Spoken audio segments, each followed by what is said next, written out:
Welcome to Nonprofit Nerd Impact Unleashed.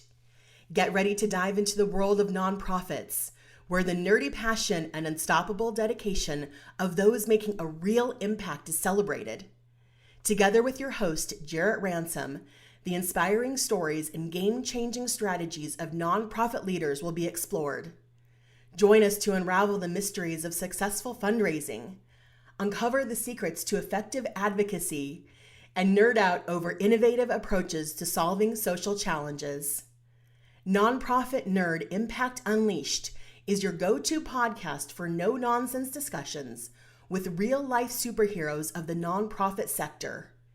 Get ready to unleash your inner nerdiness and discover or rediscover how to change the world together.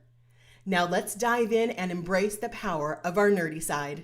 So you're about to hear from John McTurk, and he is Executive Director of Freedom Care Foundation. Had to check my notes because I wanted to make sure that I honored the right name and title.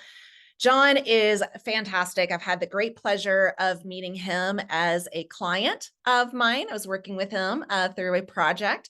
He has some great nuggets of information to share, and I think he's going to pull out the fun, the laughter, the playfulness in you as well. So sit back, relax, keep on the treadmill, whatever it is you're doing, and learn how John curates joy for his life. Take a listen. Oh, and shout out to Bloomerang. Thanks for all you do. Thanks for your support of season 1. So grateful to you. And again, your belief in these conversations. Thanks, Bloomerang. All right. Well, we're just going to rock and roll just right into it. Right. Okay. That sounds great. So John McTurk, I'm so glad to have you in this conversation today. When I thought about who can I have an authentic, real conversation with, even though I know you and I haven't known each other for a long time, I knew I wanted you to be part of this conversation. So John, thank you. Thank you for inviting me.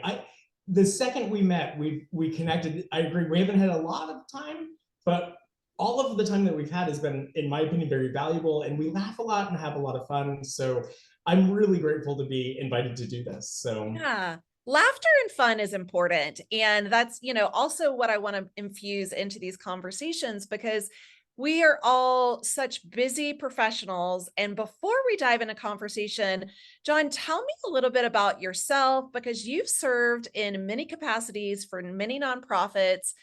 You're doing a lot of cool stuff in the sector. Like, what does that look like? Well, most of the time, fun. But so I will say I agree with you that laughter is a really important piece to that, and enjoying what we're doing. But for me, being in all those different projects, having the diversity of being with like Habitat for Humanity, who I loved every minute of my time there. Their mission is so powerful and important. And Big Brothers Big Sisters, same thing. And now with building a foundation, which is, I've always been funded development and communications, or a little bit of executive director, and now I'm full executive director, but building a foundation from scratch is a whole different animal altogether. Fun, yet a little stressful.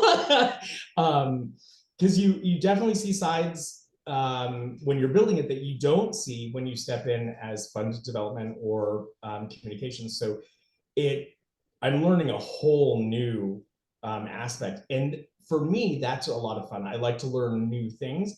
You can get bored kind of, well, not in fund development, you can't get bored, but it can get monotonous. And this breaks it up for me. So it's crazy, but a lot of fun. Yeah, I like that. Well, when we talk about, these roles that you've served, roles that I've served, they're very similar. And what I've noticed for myself, there is no start and stop. Like, we have morning meetings, lunch meetings, evening meetings, weekend meetings. We wear a lot of hats, right? So like, I would love to dive into this real talk of like, how do you balance it all? But first, let's start off like, really, what are the names you go by? What are the roles you have? What are the hats you wear and the balls you juggle? Like, who are you? That's a great question. Names I go, obviously John, when I'm behaving, but I'm husband, I am doggy dad, uncle, best friend, sometimes asshole in some capacities, I've been very blessed in my personal life in that I had the beauty of helping my sister raise her three children. So I am uncle to them, but also very much a father figure, which has really brought a lot into my life, as well as I have multiple godchildren that I help raise, and am still very much a father figure in their lives. So I get to wear that kind of father figure hat, but then go home. Like I can sugar them up and send them back to their moms and be like, see you later. And I was We love like, I that, by gave the them the way. drum set. Yeah. So yeah, it's my favorite thing to do is sugar them and send them back. But so my personal life, all my hats have been really great. And then obviously in professional life, I was in for-profit for a long time, including I did consulting in retail for a long time, and then went into insurance. I had a small break in between where I actually became pretty ill for a while and had to take a break. I was in the hospital for 4 years, and then when I came out of the hospital, I had to decide who am I now, and how do I translate that into a career? I didn't have the heart for profit, to be honest, anymore. Things were very different for me. So I needed to make money, of course, after 4 years in the hospital. So I went into insurance just because that's a very quick and easy way to make money, and it led me into nonprofit. And then my hats became extremely different from that point forward. In such a more fulfilling way than I ever actually thought possible. So for-profit hats are great, but at the end of the day, how many people did you really help? You know what I'm saying? Where at the end of the day, in nonprofit, my hat feels good because I can say like Habitat for Humanity, we help build a house for a family, or anything like that. So the hats are very different when you look at the industries. Yeah. And so for me, finding my way into nonprofit, I've enjoyed those hats so much more than for profit. So for me, the question of who am I'm still working on that. I'm still figuring that out on a daily basis. I love that honesty. Let's rewind. I want to go back to 4 years in the hospital. Yeah. You share that, and I know you live, with that story. That is your reality, a day in and day out. But for so many of us that, we have a diagnosis, or we are not feeling well, or God forbid, we're still getting COVID, right? Like there's Right. things that happen. How do you navigate your health? Because 4 years in the hospital, I can only imagine there's perhaps some repercussions. There's perhaps some continued health focuses and priorities. So talk to Absolutely. us, because I'd love, we're in the ears of a lot of nonprofit professionals right now. Let's pull back the curtains, right? Like Yeah. how do you navigate your health when there's so much to do? Well, absolutely. I think the most important piece that I learned out of all of this, is to know when to say, I can't. I need a minute. And it's okay. It really is okay to say, this can wait till tomorrow morning, or I can push this till next Monday. And knowing that nothing is going to fall apart, the world is truly not going to end, even though we all feel like it's going to if we postpone something. Right. But it's not. And recognizing that is really the most vital piece. Now, obviously, being in the hospital for 4 years, it's a perspective that I get to carry. So knowing that I don't want to go back there is the number one priority in my life. So everything else goes kind of secondary to that. So if it's something that's going to endanger me to go back to that life, I won't have it. Especially because so many people do rely on me. My family, all of the kids that we were just talking about, my husband, they all rely on me. And I can't do anything from a hospital bed. So it's important to me to make sure that I'm always conscious of that and to always listen to your body, because your body is the one trying to tell you you're on a good path or you're not. Right. Doctors are phenomenal, but they don't know everything, but your body will tell you what you need to know. Yeah. And it's just learning to listen to that, and then literally just taking the moment. If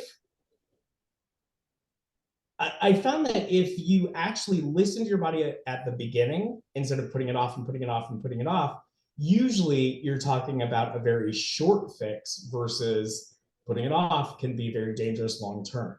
So I think that it's better to take that hour, 2 hours, whatever, at the beginning and making it a priority than, well, I've been hanging on to it for 6 months or 2 years or whatever, and now it's a 6-month recovery.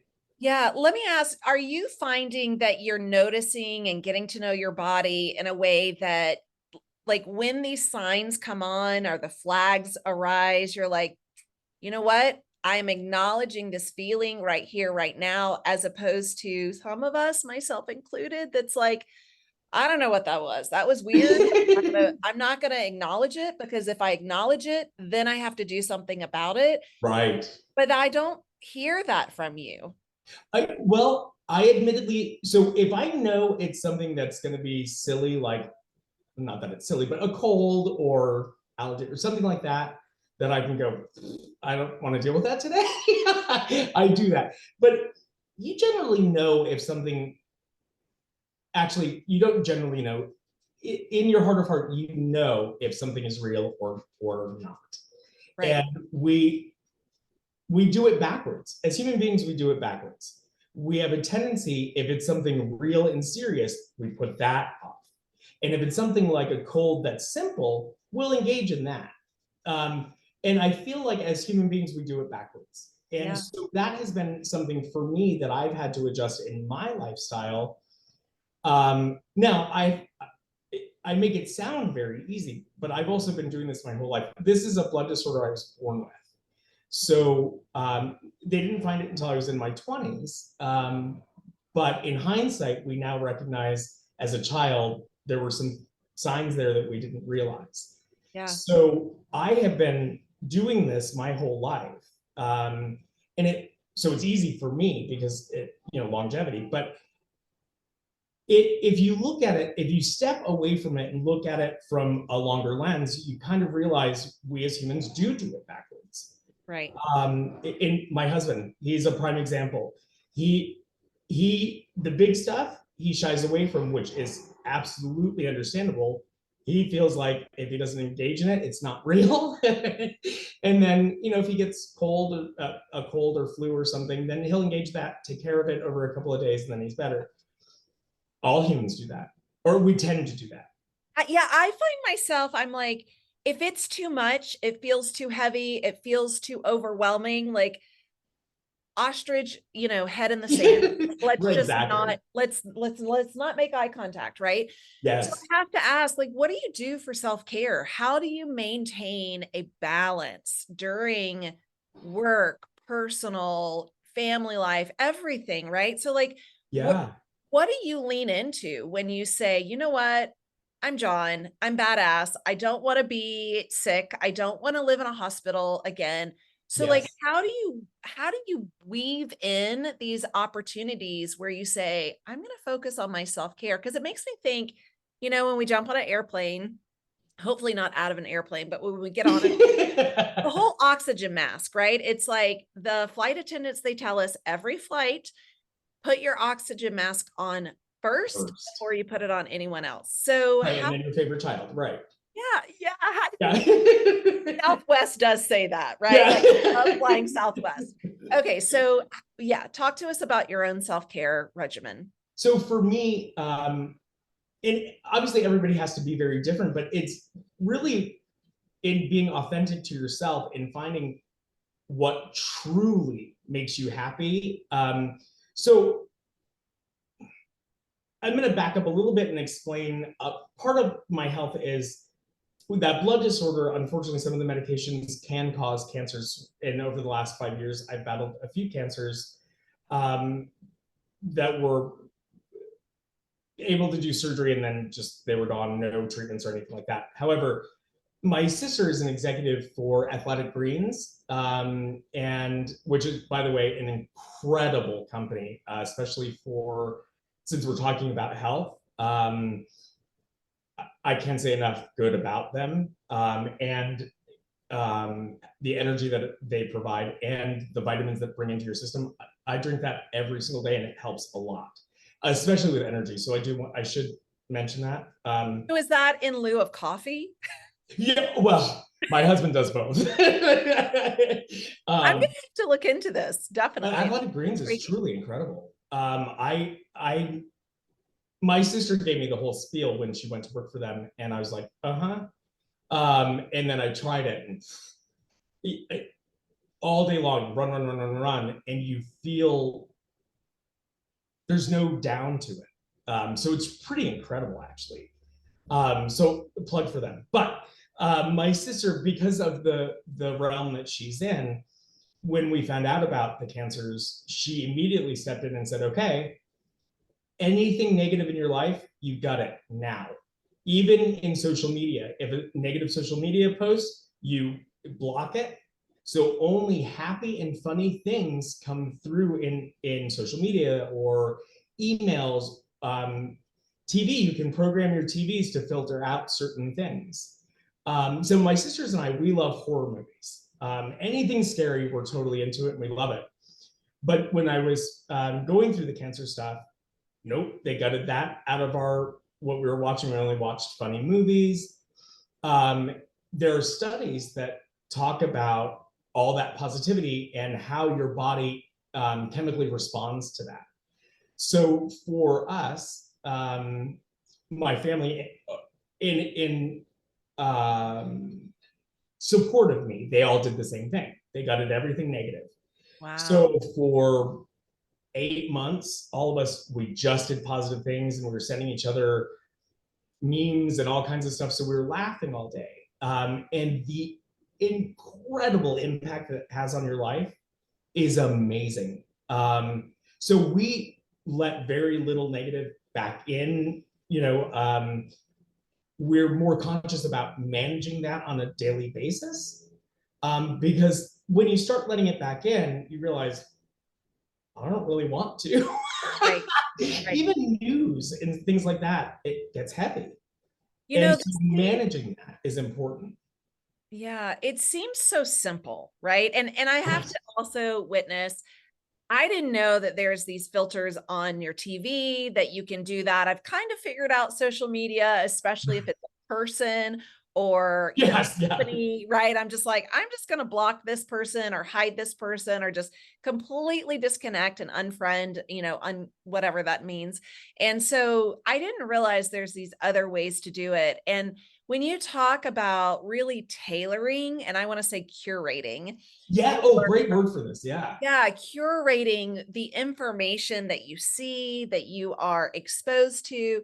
It reminds me so much of how I do my best. I'm going to use the T word, try to live a life that is also in nature, because nature to me is my happy place, right? Oh, I love that. Yes. Similar studies with happiness as it is with nature bathing, getting out into nature, communing with Mother Earth, right? Like, which just sounds hippie and woo woo. And no, the smell feeling is amazing. Yes, I'm with you.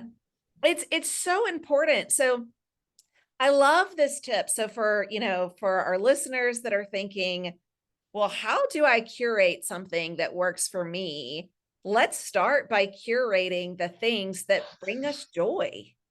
And getting rid of the things that don't. Like being real, and if it doesn't bring you joy, get rid of it. Right. Why as human beings are we gluttons for allowing that to continue in a world where we have so much control over what comes at us. When we were young, we had no control. Right. And now we have nothing but control, which I think is also can be part of the challenge as well. But really taking ownership of that curation of what gets to have time in my life. So I will tell you, one of the challenges that I had during the pandemic, I had taken a few years off because that was during the cancer part, and my husband was the only one working. And he was very specific about, he didn't want me just sitting at home doing nothing. He wanted me to find a hobby. And I've always worked. How do you even spell hobby at that point? Like, I didn't know anything about hobbies. And so every week he would have a box sent to me from Amazon that had a different type of hobby in it, and for me to try, until I found something that I thought was very cool, which was painting. I had never in my life painted on canvas. And he sent me a box that had 32 canvases of different sizes and 32 different colors, and a disc of how-tos, different types of painting. And that day, I actually painted 7 paintings. And for fun, I posted them on Facebook. Hey, everybody, look, I graduated from finger painting, you know? And what was interesting is 5 of them actually sold. Wow. And I thought, ridiculously, people need glasses, but whatever, that's so cool. But the other thing was, I was having so much fun. And it actually led me into photography on top of that. So when you were talking about nature, for me, going out into nature to do landscape photography, flowers, trees, night sky, especially night sky. Our deserts out here, you drive out to the desert with no lights, the sky is to die for. Stars, right? Like they're beautiful. Amazing, absolutely incredible. So my 2 big things are painting and photography. If I'm having a tough week, that's what you'll find me doing to decompress. I admit, TikTok makes me laugh. TikTok videos, and I've got it down, the algorithm now, to only ones that come through are things that make me laugh or music that I enjoy. That's awesome. So when you were talking about nature, I thought I would share, finding a hobby is also a really great way to pour energy into something other than just work. Because we pour so much energy into our jobs. As you were saying earlier, we sometimes forget when to stop. I've taken meetings with people where they're at the gym and I'm standing on the treadmill next to them, typing away on my computer while talking. There aren't a lot of boundaries in fundraising. Right. So creating those and that curation of what brings you joy is really so important. So I think if anybody takes anything out of this conversation, I think that's the most important. My sisters still send me things that make me laugh almost every day. In fact, I sent my sister one at 2 this morning because we were both up. But find people that will be your partner in that and send you funny things throughout the day. Those are also really great. So, John, I love this, and I extend immense gratitude for you in sharing your work-life balance, your health journey, how you navigate this. You know, for me, I am certainly taking away the joy, the laughter, the fun. You know, like as kids, think about all the fun things we did, finger painting, perhaps one of them. And then as adults, now me in my mid-40s, it's like, when was the last time my entire goal for the day was to laugh and play, right? So let's get back to that. Let's do more of that in our life. I agree. In fact, I was having a conversation with my best friend the other day. When's the last time we went to a water park?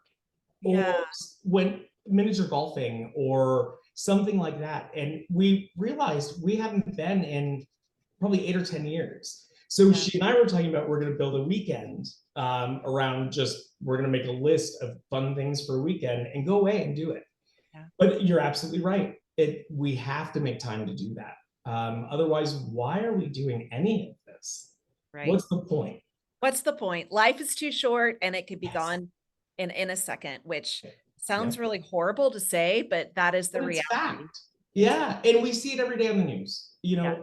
these terrible incidents that happen every day, and life is fragile. But can be really great and really fun. Go out and have fun.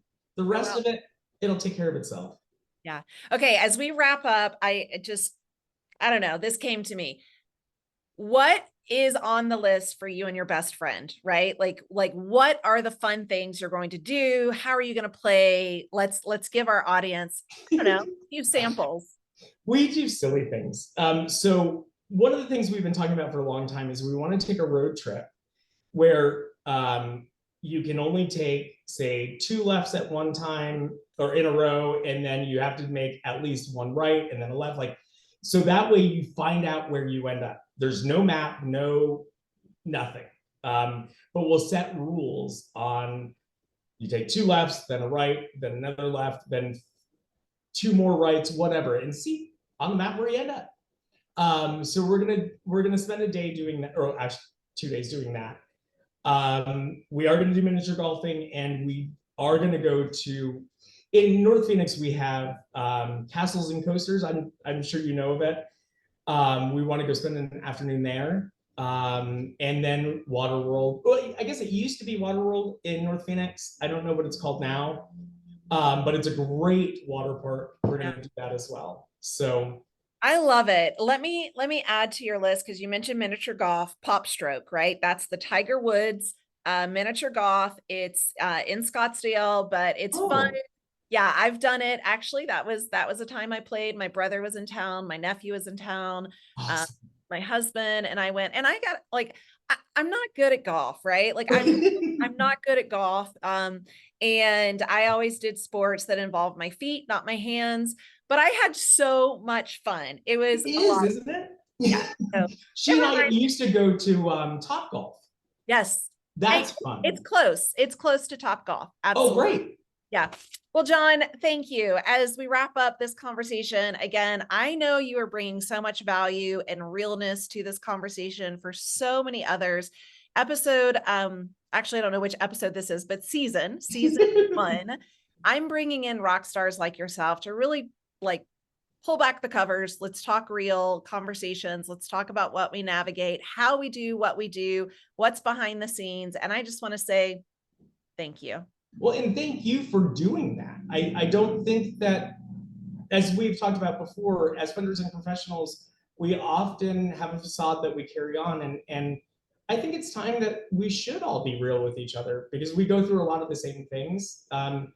And we can help each other through things. It takes a village. So I love that you're doing this. And I'm grateful that you invited me. Yeah. Well, thank you.